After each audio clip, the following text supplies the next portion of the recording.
राजू एक बहुत ही जिज्ञासु लड़का था। उसकी आंखों में हमेशा चमक होती थी, जैसे उसमें हजारों सवाल घूम रहे हो। उसका सबसे पसंदीदा सवाल था, आखिर अंतरिक्ष में क्या होता है। हर रात वो छत पर लेटकर तारों को देखता और मन ही मन सोचता, काश मैं वहां जा पाता। राजू ट्रेन में चढ़ा और अंदर का नजारा देखकर हैरान रह गया। वहां सीटें नहीं थी, वहां उछलती हुई बादलनुमा कुर्सियां थी और खिड़की से बाहर तारों की बारिश हो रही थी।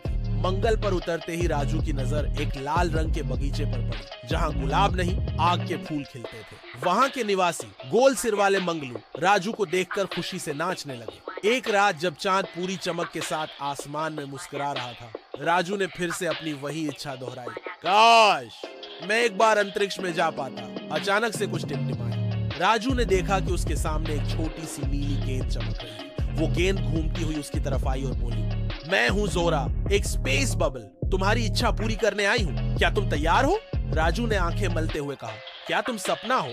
जोरा हंसी, नहीं, मैं जादू हूँ और ये असली है।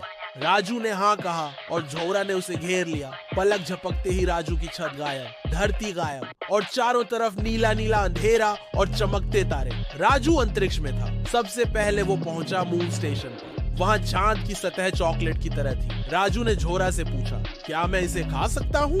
थोड़ा सा, जोरा मुस्कुराई। राजू ने एक टुकड़ा उठाया, वो वाकई चॉकलेट जैसा था, लेकिन जैसे ही उसने खाया वो हवा में तैरने लगा। जोरा हंसते हुए बोली, चांद की चॉकलेट में तैरने का जादू है। तभी वहाँ एक चमकीली टन करती ट्रेन आई, स्पेस एक्सप्रेस।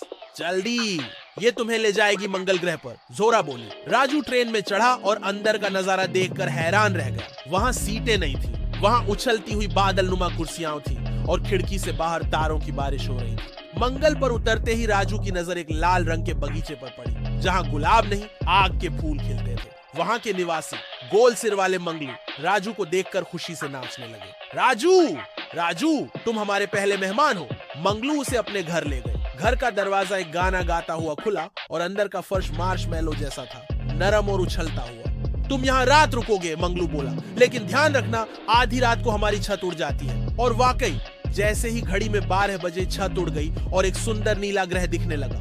वो नेपच्यून है, जोरा फुसफुसाई। अब वहाँ चलो। राजू अब नेपच्यून की नीली लहरों पर एक तैरते हुए यान में था। वहाँ का पानी चमकदार था और हर बूंद में कोई सपना छुपा था। एक बूंद उसके हाथ पर गिरी और उसने देखा वो वापस अपने पापा के साथ पार्क में झूला झूल रहा है। ये क्या है? उसने जोरा से पूछा। ये तुम्हारी यादें हैं, जोरा बोली। नेपच्यून की रानी आई, एक नीली परियों जैसी औरत जिसके बाल बादलों से बने थे। तुम बहादुर हो राजू, रानी बोली, लेकिन अब तुम्हें एक रहस्य से मिलवाते हैं। वो उसे एक अंधेरी गुफा में ले गई। गुफा के अंदर एक चमकीला दरवाजा था।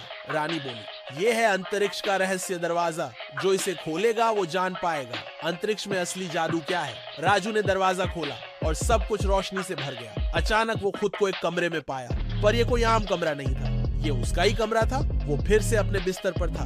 जोरा उसके सामने तैर रही थी। क्या सब सपना था? राजू ने पूछा। नहीं, जोरा बोली, ये एक सफर था जो तुम्हारे दिल ने चुना। तुम अंतरिक्ष के उस बच्चे हो जो सवाल पूछता है, और यही सवाल सबसे बड़ा जादू है। राजू मुस्कुराया। उसकी आंखों में अब सिर्फ सपने नहीं थे, अब उनमें अंतरिक्ष की चमक भी थी। वो उठकर खिड़की पर गया, आसमान की ओर देखा और कहा, धन्यवाद जोरा, फिर मिलेंगे। और दूर एक तारा टिमटिमाया।